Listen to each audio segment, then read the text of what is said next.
నిన్నటి రోజు జిఎస్టికి సంబంధించి ప్రత్యక్ష పన్నులు అంటే ఏమిటి, పరోక్ష పన్నులు అంటే ఏమిటి, వాటి గురించి కొంత తెలుసుకున్నాం. భారతదేశంలో పన్ను విధానం ప్రారంభించినప్పటి నుంచి ప్రత్యక్ష పరోక్ష పన్నుల విధానాన్ని ప్రవేశపెట్టారు. క్రమముగా అది వినియోగదారునికి పరోక్ష పన్నులనేది అధిక భారంగా మారుతున్నది. So after independence, the government of India introduced two types of tax systems. One is direct tax and second one is indirect tax. Indirect tax means usually the tax which we are collecting on expenditure. It is the normal definition. But whereas if it is the scientifically, the person who will pay the tax indirectly through the trader is called as indirect tax. Usually there are number of examples are there. For example, commercial tax, value added tax, entertainment tax, entry tax, like that various taxes are there. So yesterday we learned the advantages, disadvantages of the direct as well as indirect tax. నిన్నటి రోజు మనము ప్రత్యక్ష పన్నులు ఏ విధంగా వసూలు చేస్తారు, పరోక్ష పన్నులు ఏ విధంగా వసూలు చేస్తారని తెలుసుకున్నాం. అటు తర్వాత ఎక్కువ భాగం పరోక్ష పన్నులలో వినియోగదారుడు అనేక రకాల ఇబ్బందులు పడుతున్నారనే కారణంగా ప్రభుత్వం వారు కొత్తగా విలువ ఆధారిత పన్నును రూపొందించారు. విలువ ఆధారిత పన్ను అంటే it is called as value added tax. Usually indirect tax, both the state government as well as central government, both the governments are collecting taxes on it. It is burden to the customers. So for example, if the central sales tax, the central government is collecting, in the counter of the central sales tax, the state government introduced a value added tax అంటే విలువ ఆధారిత పన్నును రాష్ట్ర ప్రభుత్వం వసూలు చేస్తుంది. సాధారణంగా విలువ ఆధారిత పన్ను అంటే ఏమిటంటే ఉత్పత్తి మరియు పంపిణీ దశలో సరుకులు ఒక ప్రాంతం నుంచి ఒక వర్తకుడి నుంచి మరొక వర్తకునికి బదిలీ అవునప్పుడు వాటి విలువ పెరుగుతుంది.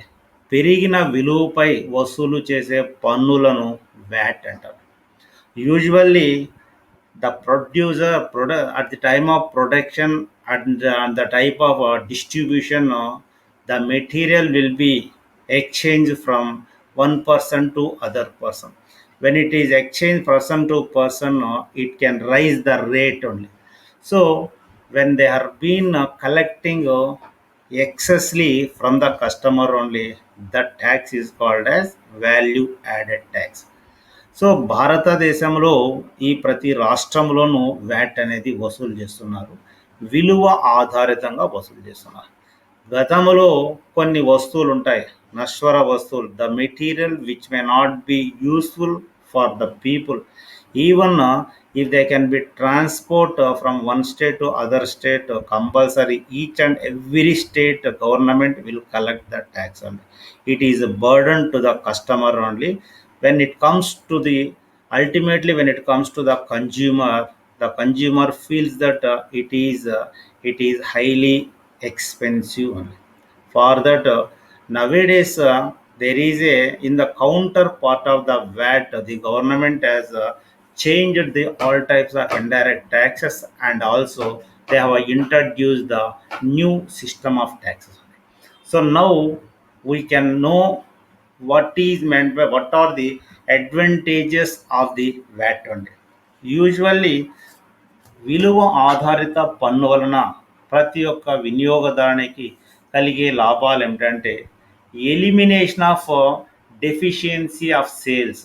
అమ్మకాలు జరిగేటప్పుడు ఒక ప్రాంతంలో ఉన్నటువంటి అమ్మకానికి మరొక ప్రాంతంలో ఉండే అమ్మకాల మధ్య వ్యత్యాసాలు అనేది ఎక్కువగా ఉండటానికి అవకాశాలు ఉంటుంది.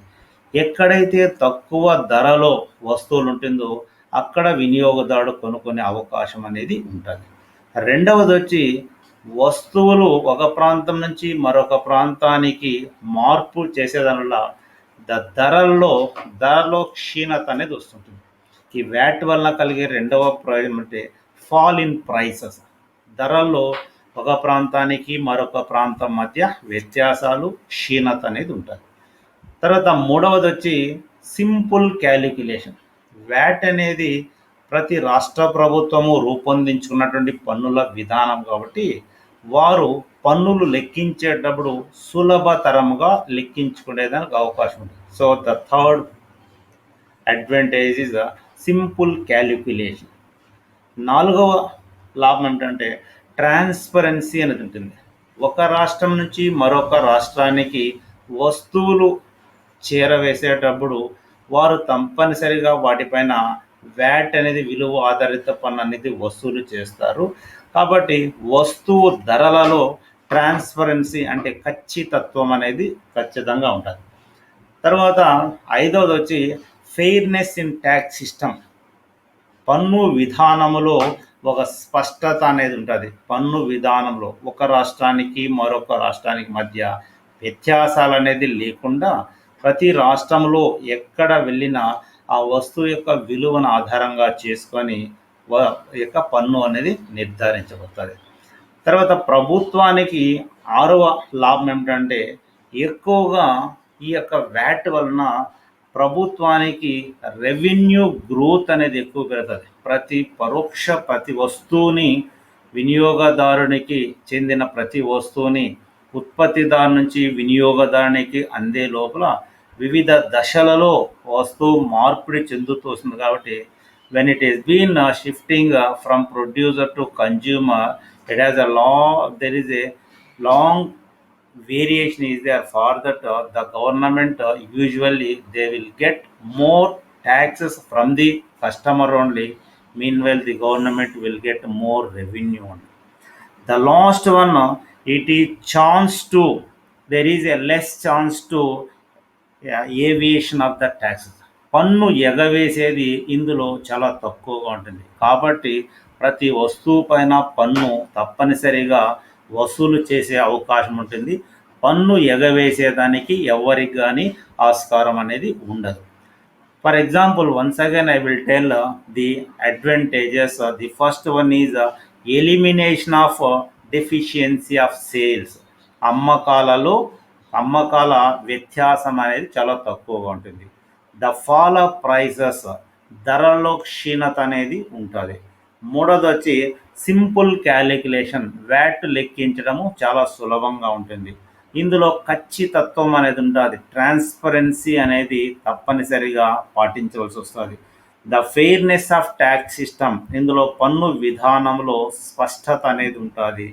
ప్రభుత్వానికి ఎక్కువగా పన్ను వసూలు చేసిన వల్ల ప్రభుత్వానికి రెవెన్యూ రాబడి అనేది ఎక్కువగా ఉంటుంది. అదే కాకుండా పన్ను ఎగవేసేది ఈ పద్ధతిలో చాలా తక్కువగా ఉంటుంది. So this are the main advantages by introducing the VAT system in India. But even though they are collecting all taxes, it is directly or indirectly, it is a burden to the customer only, because in India more than 50% of the people they are living under BPL only, so below poverty line only. In this system, there is no rich and poor, all are paying same tax only. It is the burden for the common people only. Moreover, when there is a advantages are there, even few disadvantages also there. Few disadvantages also there. For example,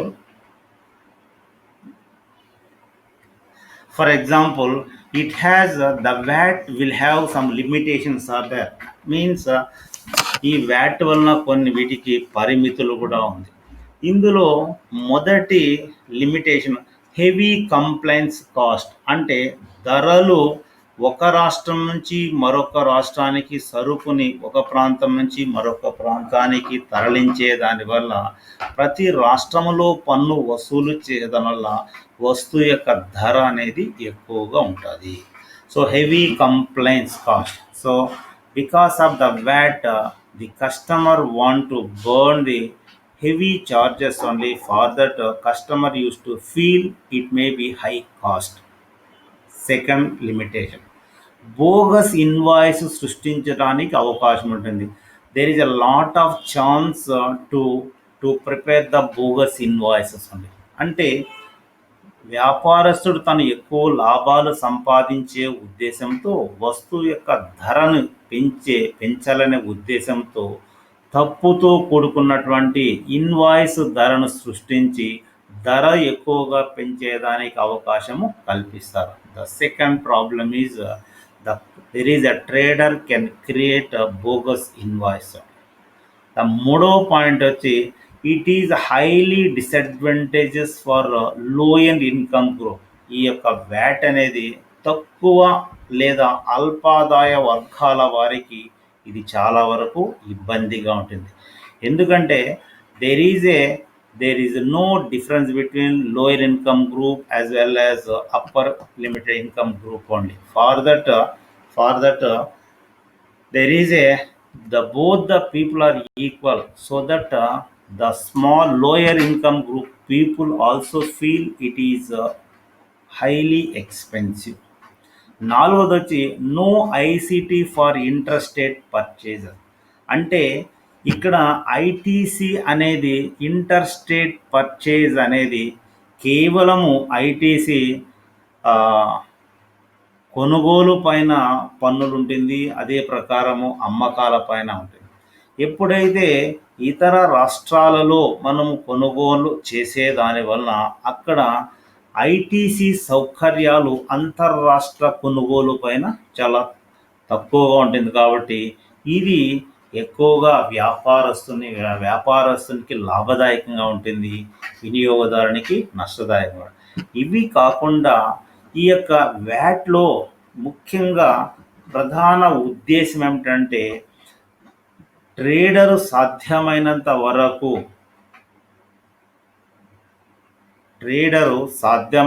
వరకు పొరపాటు చేసి వినియోగదారుల దగ్గర పన్ను వసూలు చేసే ఉద్దేశంతో ధరలు ఇక్కడ ఆర్టిఫిషియల్గా ధరలు పెంచటానికి ఎక్కువగా సహకరిస్తాడు. కాబట్టి అనేక రకాల లాభాలు వ్యాట్లో ఉన్నప్పటికీ ఈ ఉన్నటువంటి నష్టాల వలన భారత ప్రభుత్వం వారు అనుకున్న విధానంగా కాకుండా వీటిలో ఉన్నటువంటి లోపాలంతా సవరించే ఉద్దేశంతో భారత ప్రభుత్వము వినూత్నముగా So the government of India taken the decision to introduce a unique tax system in entire India. Whereas if it is the VAT law ఒక రాష్ట్రంలో ధరలు ఎక్కువగా ఉంటుంది, ఇంకో రాష్ట్రంలో తక్కువ ధరలు ఉంటుంది.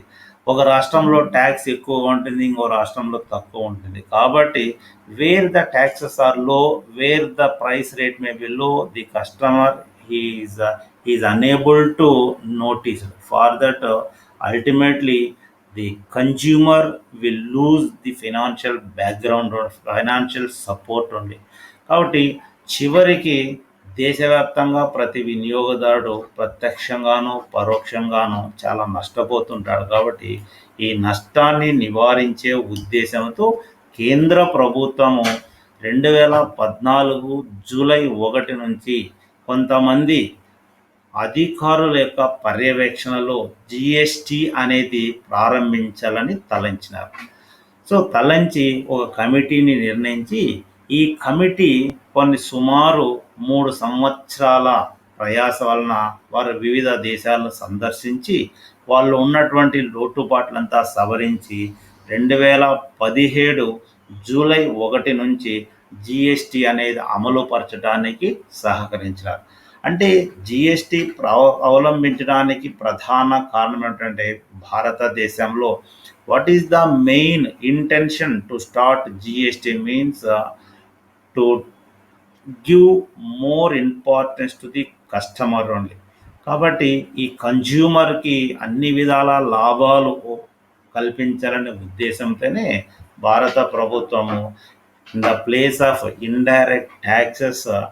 indirect taxes GST it has introduced on from 1/7/2017 onwards ఉండే. సో ఇవన్నీ భారతదేశంలో వివిధ రకాల పన్ను విధానాన్ని అంతచి ఒక దేశము ఒక పన్ను విధానాన్ని రూపొందించేదానికి ప్రారంభించినారు.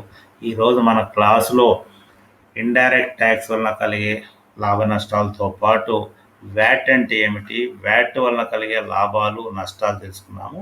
వీటిని అనుసరిస్తూ తదుపరి క్లాసులో ఎక్కువ భాగము ఈ వ్యాట్కు ప్రత్యామ్నాయముగా అంటే పరోక్ష పన్నులకు ప్రత్యామ్నాయముగా ఈ యొక్క జిఎస్టి అనేది ప్రారంభించినారు. వాటి గురించి నెక్స్ట్ క్లాస్లో తెలుసుకుందాం.